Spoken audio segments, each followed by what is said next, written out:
विषय हिंदी पद्य, कक्षा द्वादश, कवि अयोध्या सिंह उपाध्याय हरिओद। शीर्षक है पवन दूतिका।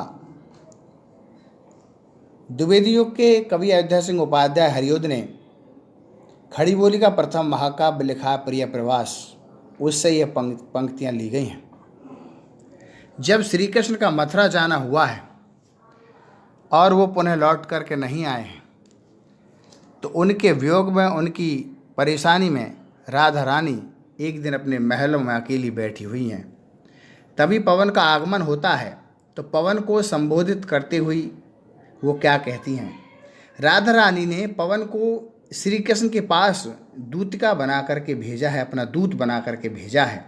वो किस तरह से संबोधित करती हुई कहती हैं? क्या कहा है कवि ने?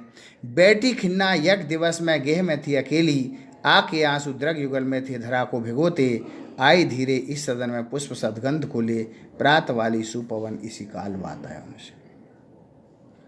राधा रानी एक दिन अकेली अपने महलों में बैठी हुई हैं। तभी पवन का आगमन होता है। उसको संबोधित करते हुए वो क्या कहती हैं कि बैठी खिन्ना यक दिवस में गेह में थी अकेली। एक दिन राधा रानी, यक माने एक होता है, दिवस माने दिन होता है, गेह माने आवास है, महल है। अपने महलों में, अपने आवास में राधा रानी एक दिन अकेली बैठी हुई थी। आके आंसू द्रग युगल में थे धरा को भिगोते। उनके नेत्रों से, द्रग माने नेत्र होता है, युगल माने दोनों हैं, जोड़ा है, अर्थात उनके नेत्रों से निकलने वाले आंसू पृथ्वी को भिगो रहे थे। आई धीरे इस सदन में पुष्प सदगंध को लेकर के, और उनके महल में श्रेष्ठ पुष्पों से युक्त वायु का आगमन होता है और वो धीमे से उनके महल में प्रवेश करती है। प्रात वाली सुपवन इसी काल वातायन से। प्रातकाल वाली जो सुगंधित पवन है, इसी काल माने समय पर, वातायन माने खिड़कियों से, झरोकों से, अर्थात दरवाज़ों से, खिड़की झरोकों से सुगंधित वायु का उनके महल में आगमन होता है। संतापों को विपुल बढ़ता देख के दुखता यो, धीरे बोली सैदो कुछ से श्रीमती राधिका यो, प्रात वाली पवन इतना क्यों मुझे है सताती, क्या तू भी कलुषित हुई काल की क्रूरता से। आगे कहती हैं, संताप माने कष्ट होता है, दुख होता है, परेशानी होती है, पीड़ा होती है। विपुल माने अत्यधिक, यानी दुख को अत्यधिक बढ़ता हुआ देख करके राधा रानी दुखी हैं, परेशान हैं। धीरे बोली सैदो कुछ से श्रीमती राधिका यो। राधा रानी पवन को संबोधित करती हुई धीरे से कहती हैं कि प्रातःकाल वाली पवन, तुम मुझे इतना क्यों सताती हो, मुझे इतना क्यों परेशान करती हो, पीड़ित करती हो? क्या तू भी कलुषित हुई काल की क्रूरता से? क्या तुम भी, कलुषित माने दूषित होना है, काल माने समय की, क्रूरता माने निष्ठुरता, निर्दयता से, क्या तुम भी समय की निष्ठुरता से दूषित हो गई हो? यदि साहित्यिक सौंदर्य की बात करते हैं, काव्यगत सौंदर्य की बात करते हैं, तो भाषा खड़ी बोली है, अलंकार मानवीयकरण है। क्योंकि राधा रानी ने पवन को दूत बना करके भेजा है, तो प्रकृति का मानवीयकरण किया गया है, अर्थात मानवीयकरण अलंकार है। और छंद मंदाक्रांता, जितने भी दूत वाक्य लिखे गए हैं उनमें मंदाक्रांता छंद की छटा देखने को मिलती है। क्योंकि कुलगुरु कालिदास ने भी मेघदूत में मंदाक्रांता छंद का वर्णन किया गया है, और संस्कृत साहित्य से ही मंदाक्रांता छंद ये हमें देखने को मिलता है। आगे देखेंगे, मेरे प्यारे नव जलद से कंज से नेत्र वाले हैं, जाके आए ने मधुवन से ओ ने भेजा संदेशा, मैं रो रो करके प्रिय विरह से बावली हो रही हूँ, जाके मेरी सब दुख कथा तुम श्याम को सुनाते। राधा रानी पवन को संबोधित करते हुए कहती हैं, श्री कृष्ण के बारे में बताती हैं कि मेरे प्यारे नव जलद से कंज से नेत्र वाले हैं, कि मेरे जो प्यारे माने प्रियतम हैं, नव माने नवीन, जलद माने बादल के समान ऐसे सौंदर्यशाली हैं। मेरे जो प्रियतम है अर्थात श्री कृष्ण हैं, वो जलद माने बादल के समान सौंदर्यशाली हैं, और कंज माने कमल के समान ऐसे सुंदर नेत्र वाले हैं।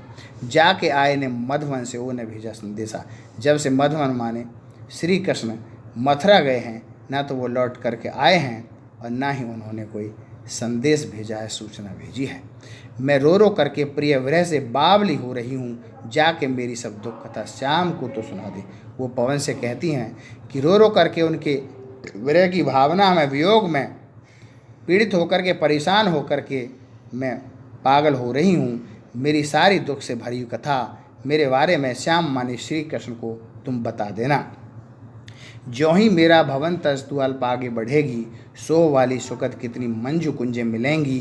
प्यारी छाया मृदुल स्वर से मोह लेंगी तुझे वे, तो भी मेरा दुख लख वहाँ न विश्राम लेना। वो कहती हैं कि जैसे ही तेरा आगे जाना होगा, आगे चलना है, वो क्या कहती हैं कि जैसे ही तेरा मेरा भवन तज तू अल्प आगे बढ़ेगी, मेरे इस महल को त्याग करके तुम्हारा आगे जाना होगा, सो वाली सुगत कितनी मंजू कुंजें मिलेंगी और आपको मार्ग में, रास्ते में अनेक शोभायमान सुशोभित होने वाली घने वृक्षों की छाया, घने वृक्ष वहाँ मिलेंगे। प्यारी छाया मृदुल स्वर से मोह लेंगी तुझे, और वो घने वृक्षों की छाया, मृदुल माने कोमल है, स्वर से युक्त ऐसी घने वृक्षों की छाया तुझे अपनी ओर आकर्षित कर लेंगी।